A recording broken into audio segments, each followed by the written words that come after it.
very much. Good evening and welcome to Sonic Odyssey. You guys liking it so far? My name is William Close, and as you watch the show, there are a lot of unique instruments in the show, and these are my designs mostly, including this one here. This is a piece I call the Earth Harp.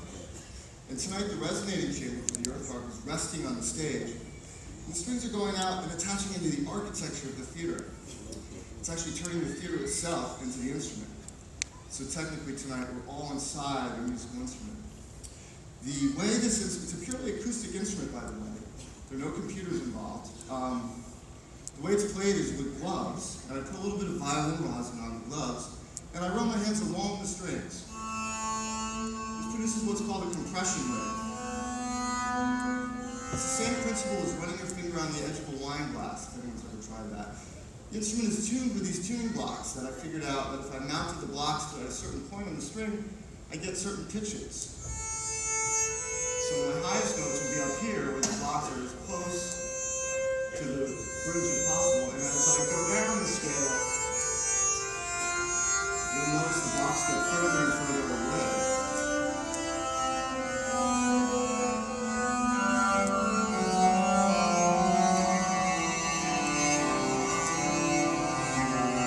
Down to this low G down there, which uses the entire room.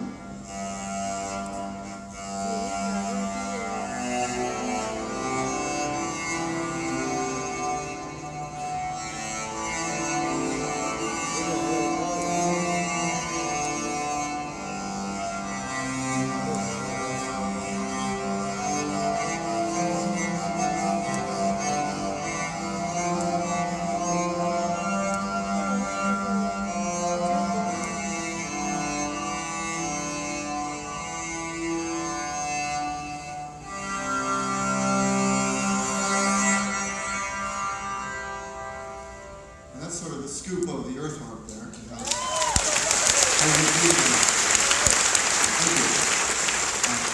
The reason I titled this piece the Earth Harp is the first time I set it up, I had the idea of what would happen if you actually turned the earth itself, the landscape, into a musical instrument. So I mounted a series of chambers on one side of a valley, and I ran strings 1,000 feet across to the other side, turning that valley into a giant harp, the world's first Earth Harp.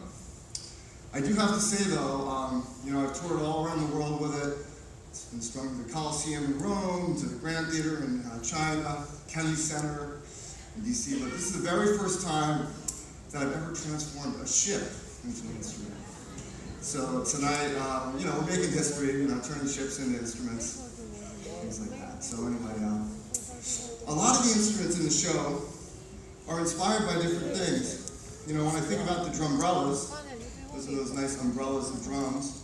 The idea behind those was actually, I wanted to create an instrument where the drummer could stand still and the drums would move underneath the sticks.